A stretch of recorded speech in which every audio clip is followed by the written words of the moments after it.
This week, the agenda looked at Turkey's troubles in Taksim Square, the social and economic costs of going childless, and a former media mogul with a hankering for U.S. history. The agenda's Week in Review begins with deleted emails, NSA surveillance, and the limits of government transparency. Let's get into the paradox that we hinted at in the last discussion, which is if the government can keep secrets, then the public cannot hold it to account for its actions. Conversely, if the government can't keep any secrets, then many government decisions are going to be very, very difficult to make. So, PJ, can you help us understand where the line ought to be drawn so the balance is appropriate on this? Well, I think we've struggled, obviously, to maintain that balance. And, of course, over time, that balance shifts depending on perceptions of the threat, either by government, or by the public. I think we can say, on the one hand, that there need to be secrets in government. Certainly the fact that the United States government at some point learned where Osama bin Laden was living, that was a legitimate secret and should be maintained that secret until the operation that eventually eliminated him. On the other hand, there has to be a sufficient level of transparency and oversight so that the people can have confidence that government is working on their behalf, keeping them safe, but within the construct of established law. Obviously, this is a very, very difficult balance to maintain. It requires everyone to continue to pay attention to this effort. We've probably lost sight of this larger conflict over time, particularly as U.S. forces and Canadian forces have withdrawn from Iraq and Afghanistan. But this is a challenge that's going to confront us for an indefinite period of time, and it's important for us to have proper oversight, but also have that oversight in the appropriate way. And PJ, just follow up on that, if you would, by telling us whether or not you feel that the revelations that we have just learned as a result of Edward Snowden's, some people call it whistleblowing, other people call it traitorous revelations, what your government is, the information it's collecting, do you find that appropriate in this day and age? Well, the American people have given, have great confidence in government and have given the government significant leeway to conduct what we've called the war against al-Qaeda, war against terror, whatever the term it is. I think we've had a debate in this country in 2003, 2004 over electronic surveillance based on executive fiat. And in fact, over time, we have adjusted our laws, improved oversight to a point, to where there is a court, secret that it is, that oversees what's happening, and there is oversight through appropriate intelligence communities. I think the lesson here is that, can the oversight be better? Yes. Should there be a greater level of transparency so we can have the kind of open discussion that we've had? Yes. Is Mr. Snowden's course of action, taking state secrets and giving them to the Guardian the appropriate way to launch this debate? I'm very uncomfortable with that. Okay, Paul Wells, let me bring you in on this one. PJ just said that, quote, the American people had a great deal of confidence in its government's ability to prosecute the war on terror. And I'm wondering whether you believe the Canadian people feel similarly about their government's role and abilities as it relates to prosecuting the war in Asia as it has been over the past 10 years. Well, I think you can say, it's a very sweeping statement, that North American governments have been very successful at protecting populations ever since September 12th of 2001. That still leaves open vast room for debate on the specific appropriateness of specific measures. And just as a general rule of thumb, in a democracy, citizens have to know what their government is doing. And sort of corollary is that there have to be limits on what the government knows about what citizens are doing. And I believe that we have very generally veered away from that, and that the fact that governments can present a generally clean bill of health, in the sense that there hasn't been another catastrophic attack, can sometimes serve as a fig leaf for saying, therefore, what's your problem? And we can't let that sort of a bait and switch be used in public debates. Martin. Paul used the word corollary. I'm going to be a bit of a semantic pain and say I think it's more of a paradox than a corollary. People, journalists like myself, say that they want to know everything about government, but that government should know nothing about the population. That's a very clean position to have, and as a journalist, I feel a little conflicted because I should be arguing for transparency, but I don't know how realistic it is. It's not black and white, it's gray. I think there are compromises. That's why I keep going back to oversight. I do think that the Afghan detainee process was the ideal of allowing someone, that's what they do in the US as well with congressional oversight. They let people see what's going on, and in the US case, they don't disclose it, but they can at least look over someone's shoulder. In Ottawa, we disclosed sensitive information after Yakabuchi determined that it was worth doing. Look, people keep talking about The Guardian. Let's not forget that the Washington Post was also in on this story. Yeah, they were. And that a journalist I used to know. Second show. That's right. Bart Gellman wrote a story about how he, for the Washington Post, had to evaluate, felt the obligation to evaluate the material they had, and there he, in consultation with his editors, held back significant amounts of information. And that's when The Guardian was brought into the picture, and they did not feel the same constraint, perhaps not being an American publication. They had a cleaner approach. But there is, let's be honest, a conflict. There is a tension between full disclosure and giving people a taste of it without perhaps giving away state secrets that might be defensible. He's been known as a media mogul, a captain of industry, a lord, and a guest of the U.S. taxpayer. But after writing significant, well-reviewed tomes about Franklin Roosevelt and Richard Nixon, Conrad Black is now widely regarded as one of our most respected historians. His new book is called Flight of the Eagle, A Strategic History of the United States. And we welcome back the Agenda's first ever guest to TVO. Here's Conrad Black. Nice to have you back in that chair. Glad to be back, Steve. You won't remember this, but it was 7 years ago when we launched this program. You were guest number one. I remember being here and remember thinking what a very thorough and courteous interviewer you were, but I had forgotten it was your first program. It was indeed. Well, I want to just pick up on some of the things we talked about 7 years ago on this program. So, look at the monitor over my shoulder if you would, because here comes a clip of us from a while ago. Roll tape, please. I've seen those scrums that you've had to do when you get out of the car and you go into the court and there are 25 cameras there and they're all sticking mics in your face. What is it like to be at the center of one of those? Yeah, you don't notice that so much, you know. I mean, these people are just doing their job and you say what you want to say, avoid what you don't want to say. You kind of enjoy the back and forth a bit. I would enjoy it more if there weren't the restraints of the kind I've just referred to here. I mean, it just would be unwise and in some cases contrary to agreements with other parties or with the courts if I said too much about these things. I mean, my natural instinct would be to be a little more declarative about them, and the time will come when I will let it be unmistakably known what I think of every aspect of these proceedings, but this isn't the time. So the time has come, and you've written a book about all of that, but can you say more now about all of that that you couldn't say then, that maybe even you haven't put in one of your books about that time? So you call upon me to try and be original. Let me see. I have no objection to having to act spontaneously, but it can be in some ways quite a personal question. So I hope your viewers and you will pardon me if I just take a moment organizing my thought here. But let me have a go at it from this angle.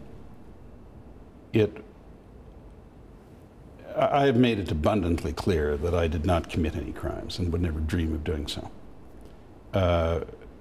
There were 17 counts, 4 were dropped, 9 were rejected by jurors, 4 were vacated by the U.S. Supreme Court unanimously, but remanded back to lower courts who were excoriated for their errors to assess the gravity of their own errors, and they self-servingly retrieved 2 of the counts. That's what I'm stuck with.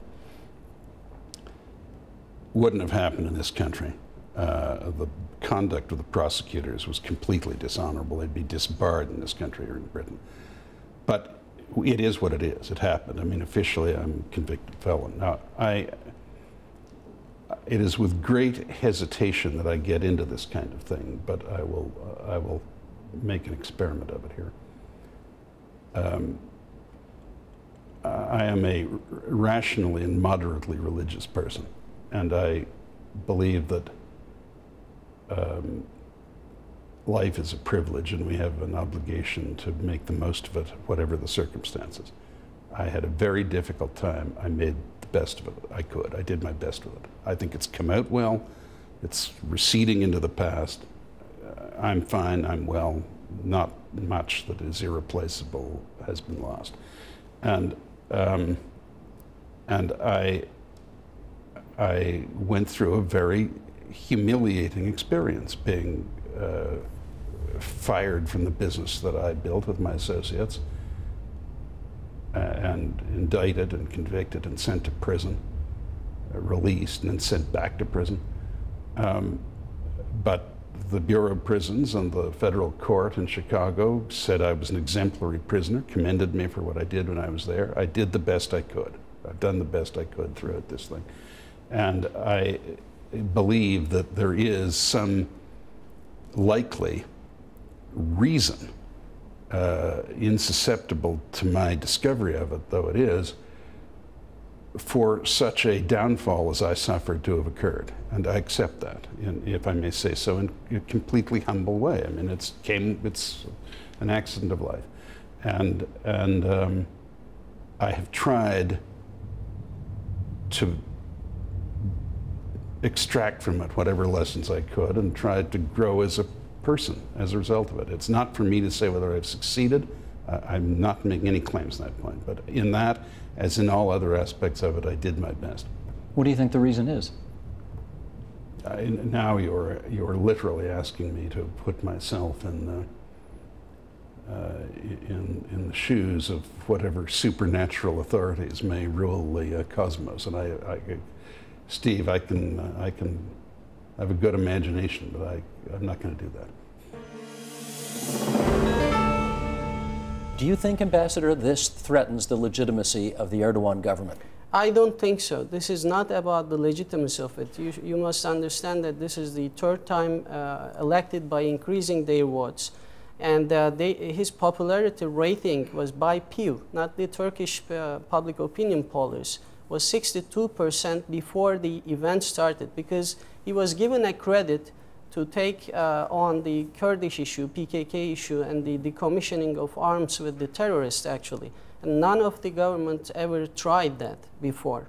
And he was given a credit for that, and his approval rating was rising. But this is an issue of maturity of the Turkish democracy, actually. You know, we are getting at the next level of our democracy voyage, you know. And people are much more sophisticated, much more informed. They want not just the ballot box to be put in front of them. They want the dissenting opinions to be accommodated somehow. The ambassador mentioned that he'd had some demonstrations lately which showed overwhelming support. We've got some pictures of this. Let's put it up. And I'll ask you, Nergis, as you look at these pictures, you know, 250,000 people showing up to support the Prime Minister. How common is it for a Prime Minister who is meant to represent and take into account everybody's interests at a time of civil unrest to organize a rally with his supporters? So you're not buying? No. The supporters are there, but the gesture I find dangerous because it's very prohibitive and punitive, considering the fact that a lot of the people who were actually demonstrating were very young and this was their first encounter with politics. Why there was a need for that kind of mass rally? And what was the message exactly? I don't think the message was reconciliation and let's sit around the table. The message was, I'm in majority. And he's in his third term, and probably he's looking into going into a fourth term. How common is it in a democracy for a prime minister to sit for 5 terms? So these are some issues that... I mean, it doesn't happen in the United States because they have term limits, but in the rest of... Yes, it's not that unusual in Canada. I think there's a reason for term limits, and then the magic of democracy is actually recirculation and opening up of new facilities and then new discourses, right? So if somebody stays in power for 12, 20, 25 years, there's another name for that system. I want to pick up on what Nergis said about his bid to have additional terms. This is part of the reasons why there are some Turks, or many Turks, who are unhappy about him. Because he has ambitions to be the next president, and not only that, but to change the constitution to confer on the presidency additional executive powers, because essentially, as it is today, the presidency is a ceremonial position with reserve powers. But he wants to strengthen that. And Does that concern you? It concerns me, given the kind of direction that he has been pursuing since he was re-elected for a third term. And given the kind of intolerant posture that he has adopted since these protests began. And it isn't just me who is concerned about it. Obviously, very large numbers of Turks are concerned about it. Let me ask Besmet. I should also add, by the way, that his dreams to become a president with additional executive powers are no longer realizable. Yeah. Because he needs to have a constitutional change to confer those powers on the presidency, and he doesn't have enough of a majority. He has a majority, but he doesn't have enough of a majority to be able to take the issue to a referendum. So that dream has gone down, down the well. Filmmaker Ann Shin embedded herself with a human smuggler named Dragon and followed 2 North Koreans as they attempted to escape to freedom in South Korea. And we now welcome Ann Shin, director of the documentary The Defector, Escape from North Korea, which has its world premiere next Wednesday, 9 p.m. here on TVO. And it's great to meet you, and congrats on the documentary. Thanks for having me on the show. Where does the personal interest in telling this story come from your point of view? Well, I'm of Korean background. My parents are from South Korea, but I heard a lot of stories about Korea before it was divided between North and South. So I had an aunt and uncle who were socialists at a time when, socialists and Democrats were squaring off against each other, and they suffered greatly for their ideals. They had to flee to the north, and then the north... Say that again. They fled from the south to the north. Yes. We're talking, what, 40, 50 years ago, I guess, Yes, exactly, yeah. Okay. And then... Because the south was a dangerous place back then. Yeah, well, there were, during the Korean War, they had to flee, for sure. And then they were not trusted in the north because they came from the south and their land and property was in the south. Of course, it had all been confiscated. But they had to flee back south, and they suffered greatly. They were tortured a couple times. So the story about exile and escape is something that resonates with me. Of course, stories about North Koreans escaping today it's one with much higher stakes. And when I first heard about how many had been escaping, I really felt compelled to try and tell that story and share it with a wider audience. And to do so, you had to gain the trust of some people who are really very inside this whole process of smuggling people out. How did you do that? I started research by meeting North Korean defectors that lived in Canada. And through them and the network of people I was meeting, they were referring me to people in South Korea and also in China. And there were people who worked in churches and NGOs, and there were also guides or brokers, or some may call smugglers. And one of them was this fellow named Dragon. What would you call him? I guess I would call him a human smuggler, but I would say, or a guide, I'd say that my understanding of that term has changed dramatically, having made this film. From what to what? I used to think human smugglers are people who take advantage of other people. They're vermin. I used to think that. But during the course of this film, I realized, people who smuggle other people, who want to be smuggled, who will pay them a fee to be smuggled across borders, are filling in a need where governments and NGOs are failing. There are many undocumented migrants or illegal migrants or people who need to seek refugee status and who are not making it to safe countries on their own. And the people who smuggle them are the people who interest me. They're ambivalent. They are taking a fee, but at the same time, they're helping these people find freedom. One of the things we learned from your piece is that Canada, despite being a rich Western country, isn't doing as well as people think we're probably doing when it comes to childhood well-being. And I'm looking at the numbers here. We got a 1 out of 10 on the targets of the UN's Convention on the Rights of the Child. We got 1 out of 10 targets. And UNICEF puts us 21st out of 29 rich countries in terms of relative childhood poverty rates. What do you think the consequences are of our failing to improve on those numbers? I think there's huge economic consequences in terms of health, in terms of being able to generate children who will become adults who can function well socially in terms of mental health in our society, who can enter the workforce in, in an educated way with good skills. And it also, I think personally, has an effect on our ability to live in a pluralistic society. And so being able to live with people in a welcoming way of different races and different religions. And we seem to be doing pretty well at that, we are doing well, but what we don't have are preschools, very high quality daycare centers for children. Unlike Quebec does a better job in this. We don't have community centers for parents to come and bring their babies and their kids, for parents to talk to each other and to get advice. And it's particularly the kids at the low, in the poverty end, that really, really benefit from daycare. And yet, in spite of what you've just told us, we are at the forefront of research on the harmful effects on childhood biology of all of what we've been talking about. We are at the forefront. And so how do you explain that? Well, I think it's a new science, first of all. And I was just involved in an expert panel report from the Royal Society of Canada talking about the state of children in Canada, and with a bunch of recommendations. And our CFAR group has put out a number of reports and Sackler symposia, et cetera. So we're just becoming aware of this idea that the early experience matters for later life. And I think in the past, people didn't think about children like that. I mean, the extreme case is people not even talking to their kids until the kids started to talk, right? But we know that children are listening in utero 3 months before they're born. They can distinguish between French and English, for instance, the sounds of French and English. We know their brains are going through critical or sensitive periods for language, for smell, for touch, classical even before versus they're born. rock and roll even. Absolutely, jazz, and you can measure all these things. So there's a lot that we didn't imagine going on in these very young brains.